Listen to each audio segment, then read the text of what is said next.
கர்த்தருக்கு ஸ்தோத்திரம். கர்த்தராகிய இயேசு கிறிஸ்துவின் இன்ப நாமத்தில் இனிய வாழ்த்துக்கள். இன்றைய தியானத்திற்காக ஜெபித்த பொழுது தேவன் தந்த வசனம் மத்தேயு எழுதின சுவிசேஷம் 13ஆம் அதிகாரம் 23ஆம் வசனம். நல்ல நிலத்தில் விதைக்கப்பட்டவனோ வசனத்தை கேட்கிறவனும் உணர்கிறவனுமாயிருந்து 100ஆகவும் 60ஆகவும் 30ஆகவும் பலன் தருவான் என்றார்.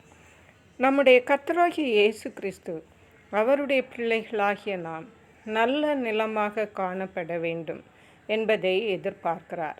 அப்படி என்றால் தேவனுடைய வசனத்தை கேட்கும்பொழுது நம்முடைய இருதயத்தை நாம் நல்ல நிலமாக வைத்திருக்க வேண்டும்.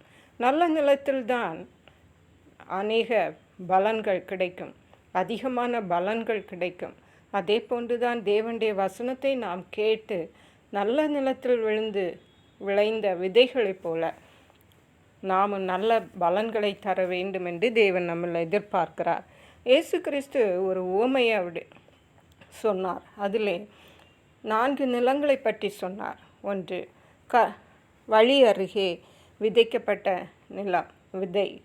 வழி அருகே உள்ள நிலங்கள், அதிலே விதைக்கப்பட்ட விதைகள், அவைகள் சிறிது காலம் பார்க்கும் பொழுது அங்கே இருக்காது, அதையெல்லாம் அந்த இடத்தை விட்டு மறைந்து போகும். அப்படியே நாமும் வழி அருகே விதைக்கப்பட்ட நிலத்தை போன்று நம்முடைய இருதயத்தை வைத்திருந்தால் தேவனுடைய வசனத்தை கேட்கும்போது சாத்தான் அங்கே நம்முடைய இருதயத்திலிருந்து அதை பறித்து கொண்டு போய்விடுவான். அது பலன் தராது. அப்படியே முள்ளுள்ள கற்பாறை இடங்களில் விழுந்த விதைகளை பார்ப்போமானால் அவைகள் முளைத்து சில காலம் வளரும், ஆனால் அவைகளாலும் பலன் தர முடியாது. ஏனென்றால் ஏதோ உபத்திரவங்கள், பாடுகள், வசனத்தின் நிமித்தம், கேட்ட வசனத்தின் நிமித்தமே பாடுகள் வரும் பொழுது இடரல் அடைந்து அங்கே பலன் கொடுக்க முடியாமற் போய்விடுவோம். அதே போன்று 3ஆவதாக முள்ளுள்ள இடங்கள், இங்கே விதைக்கப்பட்ட விதைகள் ஐஸ்வர்யத்தின் மயக்கம், உலக கவலை, இப்படியாக இருக்கும் பொழுது இந்த முள்ளுள்ள இடங்களில் விதைக்கப்பட்ட விதைகளை போன்று அப்படிப்பட்ட இருதயங்கள் உள்ளவர்களில் கேட்ட வசனங்களும் உலக கவலைகளினாலும் உலக ஐஸ்வர்யத்தின் நெருக்கங்களினாலும் பலன் கொடுக்க முடியாமற் போய்விடும். ஆனால் நல்ல நிலத்தில் விழுந்த விதைகளை பார்க்கும் பொழுது அவைகள் ஒரு விதை விதைத்தால் 30, 60, 100ஆக பலன் தரும். அதே போன்று நாமும் தேவனுடைய வசனத்தை நம்முடைய நல்ல இருதயமாக நம்ம இருதயத்தை வைத்துவிட்டு கேட்கும் பொழுது அது நம்முடைய வாழ்க்கையிலே அதிகமான பலன்களை தரும். 1, 30, 60, 100ஆக பலன் தரும்.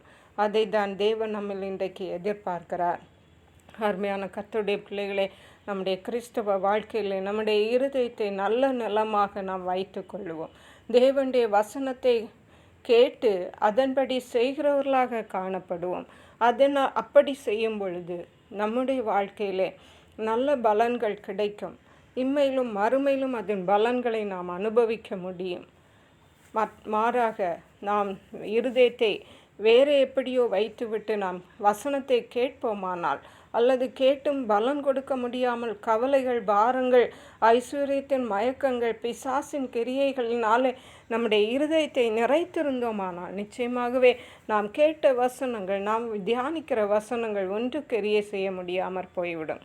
தேவன் தாமே நம்முடைய இருதயங்களை நல்ல நிலமாக மாற்றி வசனங்களின் மூலமாக நல்ல பலன்களை கொடுக்கும்படியாக தேவ ஆவியானவர் நமக்கு கிருபை செய்வாராக. ஜெபிப்போம்.